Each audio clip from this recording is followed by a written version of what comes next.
देशाच्या गृहमंत्र्यांना घटनाक्रम सांगणे म्हणजे हा विनोद आहे असं माझं मत. देशाच्या गृहमंत्र्यांना देशात कुठे टाचणी पडली तरी ती इंटिमेशन त्यांच्या कानावर असते.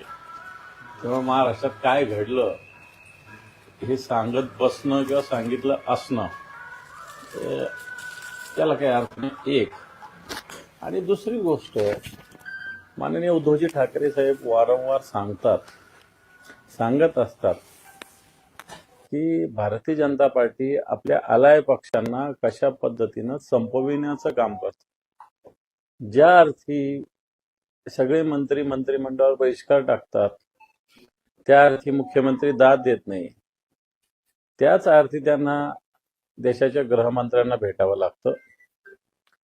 मला असं वाटतं देशाच्या गृहमंत्र्यांना भेटल्यानंतर देशाच्या गृहमंत्र्यांनी सुद्धा भारतीय जनता पार्टीच्या अध्यक्षांना काही सूचना केल्या, तिथल्या म्हणजे राष्ट्रीय, असं माहिती आहे. पुढे काय झालं की माहिती काही दोन तासात सगळे